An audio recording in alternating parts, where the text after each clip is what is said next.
Olá, meu nome é Marcos Cordeiro Pires, sou professor do curso de Relações Internacionais da Unesp do Campo de Marília e gostaria de agradecer o convite da TV Unesp, para conversar com a audiência sobre os impactos econômicos da epidemia de Covid-19 sobre a economia mundial e sobre a economia brasileira principalmente.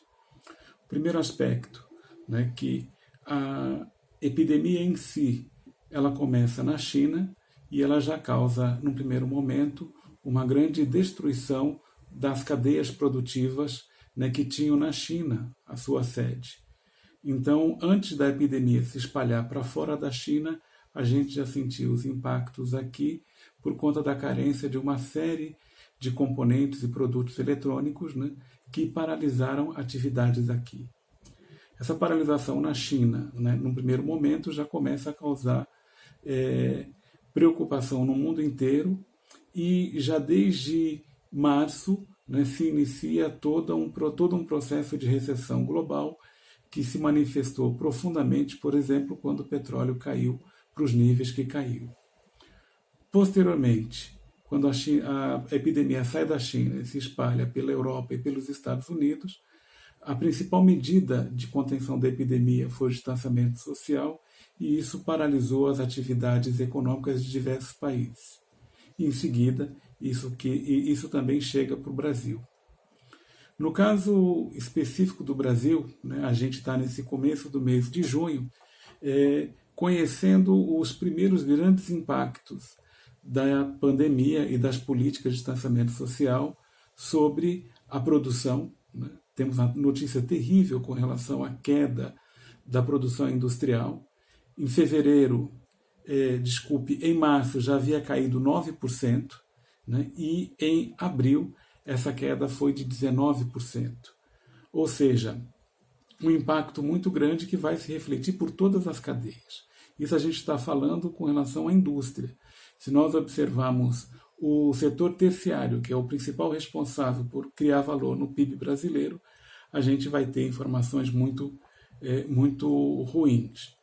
Isso se impacta no desemprego, os dados de desemprego são alarmantes, o mercado informal, que não aparece nas estatísticas de desemprego, com a política de distanciamento social, também teve um forte impacto, falência de empresas e algo que impacta muito a sociedade, que é a queda de arrecadação de impostos. Para a gente ter uma ideia, a arrecadação de CMS no estado de São Paulo no mês de abril foi de aproximadamente 12%. Ou seja, isso vai impactar em todo o nível de despesa que o Estado tem, principalmente quando aumenta em muito aquilo que é gasto para organizar atividades contra a pandemia de Covid.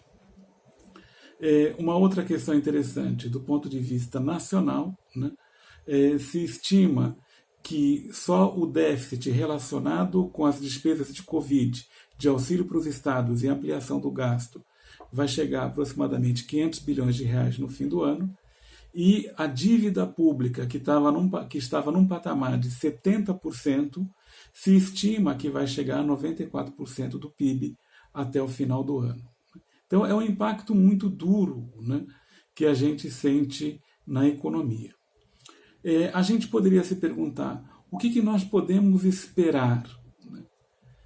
A primeira questão é, nós não temos um horizonte de uma retomada plena da economia, porque isso somente vai ocorrer com duas condições. A primeira delas, a descoberta de uma vacina para imunizar toda a população, ou a segunda, o desenvolvimento, a descoberta de um medicamento que possa tratar de maneira efetiva a Covid-19. Então a gente está num caminho incerto. As previsões mais otimistas colocam que essa vacina ela pode ser certificada em outubro, mas uma distribuição em massa dessa vacina somente ocorreria no começo de 2021. Então, a recuperação da economia por si, ela é bastante difícil. Ainda mais na situação brasileira. Por quê? Porque nós vimos com a economia desacelerando desde o final do ano passado.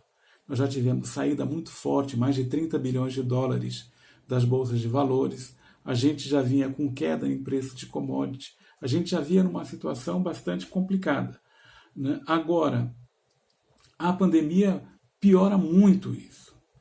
Aí a gente perguntaria quais as saídas que tem para a retomada da atividade econômica no Brasil. A gente poderia considerar 4 caminhos.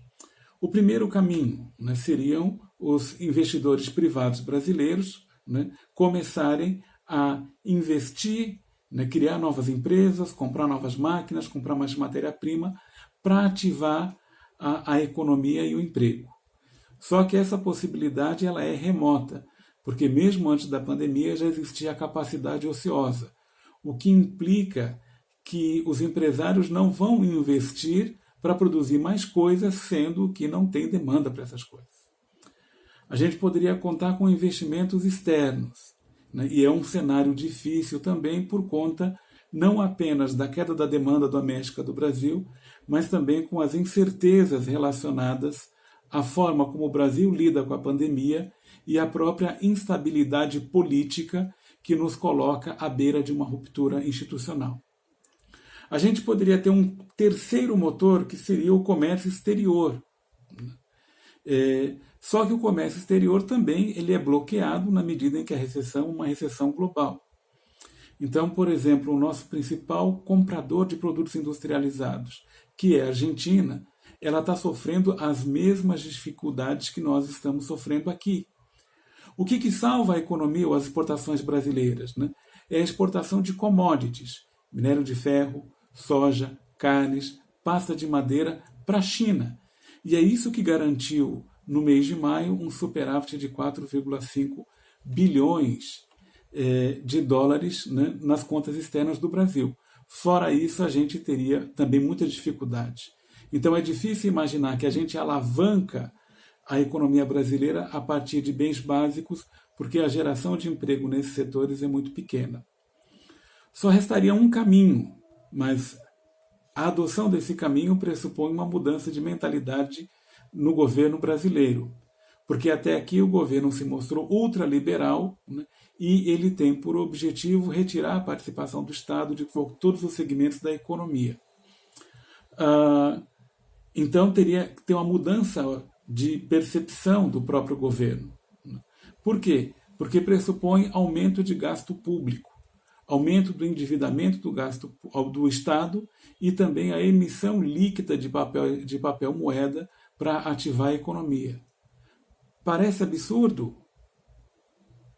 Se nós observarmos o que o governo norte-americano, gastando mais de 3 trilhões para ativar a economia, ou mesmo a União Europeia, né, que tinha uma enorme resistência por parte da Alemanha, Holanda, Dinamarca, em aumentar os gastos públicos dentro da União Europeia, tudo isso foi vencido por conta das circunstâncias. Se o Estado não iniciar um grande programa de transferência de renda, mas principalmente de aumento de gastos em infraestrutura para gerar emprego e gerar demanda interna, dificilmente a gente vai sair bem dessa crise. É uma questão que a gente tem que olhar com cuidado, porque a certeza que valia até ontem, né, essa certeza se desmoronou diante de uma pandemia, né, que é o maior trauma, né, da nossa geração. Agradeço de novo a TV Unesp, agradeço a vocês que assistiram esse vídeo. Muito obrigado e até uma outra oportunidade.